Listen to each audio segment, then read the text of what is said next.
حضرت انس رضی اللہ تعالیٰ عنہ فرماتے ہیں کہ میں نے 10 برس نبی کریم صلی اللہ علیہ وسلم کی خدمت کی۔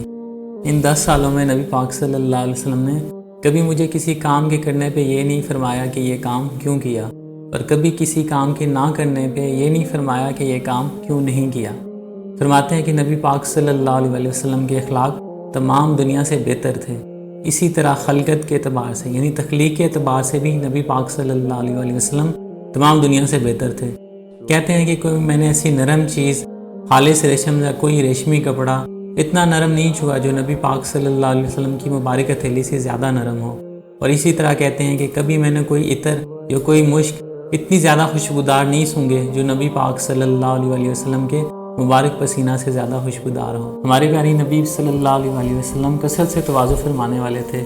ایک مرتبہ ایک سفر پہ صحابہ کرام رضی اللہ تعالیٰ عنہم اجمعین کے ساتھ جا رہے تھے۔ صحابہ نے بکری ذبح کرنے کا ارادہ کیا۔ سب نے اپنے اپنے کام تقسیم کر لیے، کسی نے بکری کو ذبح کرنا، کسی نے اس کو پکانا، یہ سارے کام تقسیم ہو گئے۔ نبی پاک صلی اللہ علیہ وسلم نے فرمایا کہ میں پکانے کے لیے لکڑی اکٹھی کروں گا۔ صحابہ کرام نے فرمایا کہ ہم یہ کام خود کر لیں گے۔ نبی پاک صلی اللہ علیہ وسلم نے فرمایا کہ مجھے پتہ ہے کہ تم لوگ یہ کام بخوشی کر لو گے، لیکن میں نہیں چاہتا کہ میں مجمع میں ممتاز ہوں، اور اللہ تعالیٰ کو بھی یہ بات پسند نہیں ہے۔ اسی طرح نبی پاک صلی اللہ علیہ وسلم بیماروں کی عیادت کے لیے جاتے، جنازوں میں شریک ہوتے، گدھے کے اوپر سواری کرنے میں بھی آڑ نہ فرماتے، غلاموں کی دعوت قبول فرما لیتے۔ حضرت انس رضی اللہ تعالیٰ فرماتے ہیں کہ نبی پاک صلی اللہ علیہ وسلم نے فرمایا کہ اگر مجھے بکری کا پیر دیا جائے تو میں قبول کر لوں، اگر اس کی دعوت دی جائے تو میں قبول کر لوں۔ اسی طرح نبی پاک صلی اللہ علیہ وسلم اپنے گھر کے کام خود کرتے، اپنے کپڑے خود سی لیتے، اپنے کپڑوں میں پیبند لگا لیتے، اپنے جوتے خود مرمت کر لیتے، بکری کا دودھ دھو لیتے۔ حضرت عائشہ کے ساتھ گھر کے کام کاج میں ان کی مدد فرماتے ہیں۔ حضرت عمر رضی اللہ تعالیٰ عنہ فرماتے ہیں کہ ایک مرتبہ ایک سائل نبی پاک صلی اللہ علیہ وسلم کے پاس آیا اور اس نے سوال کیا۔ نبی پاک صلی اللہ علیہ وسلم نے اس سے کہا کہ تو میرے نام سے خرید لے، جب میرے پاس کچھ ہوگا تو میں ادا کر دوں گا۔ جو صحابی اس وقت وہاں موجود تھے انہوں نے کہا کہ آپ کے پاس اگر قدرت نہیں ہے تو اللہ تعالیٰ نے آپ کو اس چیز کا مکلف نہیں بنایا۔ نبی پاک صلی اللہ علیہ وسلم کو یہ بات ناگوار گزری۔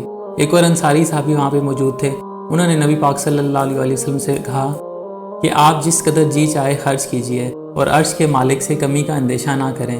نبی پاک صلی اللہ علیہ وسلم یہ بات سن کر تبسم فرمانے لگے، جس کا اثر نبی پاک صلی اللہ علیہ وسلم کے مبارک چہرہ پر ہوتا تھا، اور ارشاد فرمایا کہ اللہ تعالیٰ نے بھی مجھے اسی چیز کا حکم فرمایا۔ نبی پاک صلی اللہ علیہ وسلم کے مبارک اخلاق کے کچھ اور مثالیں۔ عتبہ نے جنگ احد میں نبی پاک صلی اللہ علیہ وسلم کو پتھر مارا، جس کی وجہ سے آپ کے دندان مبارک شہید ہو گئے اور آپ کا چہرہ خون آلود ہو گیا۔ یہ منظر دیکھ کر جو صحابہ وہاں موجود تھے انہوں نے کہا کہ اس موذی کے لیے بد دعا فرما دیں، تو نبی پاک صلی اللہ علیہ وسلم نے بد دعا کے بجائے دعا فرمائی، اور یہ دعا فرمائی کہ یا اللہ میری قوم کو ہدایت دے، یہ لوگ مجھ سے ناواقف ہیں۔ ایک اور نبی پاک صلی اللہ علیہ وسلم کے مبارک اخلاق کا واقعہ، ایک بدوی آیا، اس نے نبی پاک صلی اللہ علیہ وسلم کی چادر مبارک کو زور سے کھینچا، اتنے زور سے کھینچا کہ نبی پاک صلی اللہ علیہ وسلم کی گردن پہ نشان پڑ گئے۔ نبی پاک صلی اللہ علیہ وسلم کو کہتا ہے کہ یہ مال نہ تیرا نہ تیرے باپ کا ہے، گویا بیت المال کا جو مال ہے وہ ہمارا ہے، میرے اونٹوں پر یہ مال لدوا دے۔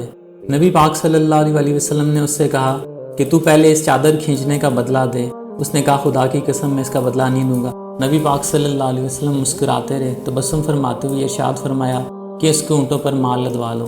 یہ ہیں ہمارے نبی پاک صلی اللہ علیہ وسلم کے مبارک اخلاق، جو جتنا ترش روی سے اور بے مروتی سے پیش آتا، لیکن نبی پاک صلی اللہ علیہ وسلم اپنا اخلاق ہمیشہ بلند رکھتے، اس کے ساتھ اچھائی والا، خیر کا، بھلے والا معاملہ فرماتے، اور اس کے ساتھ اچھائی کے ساتھ پیش آتے۔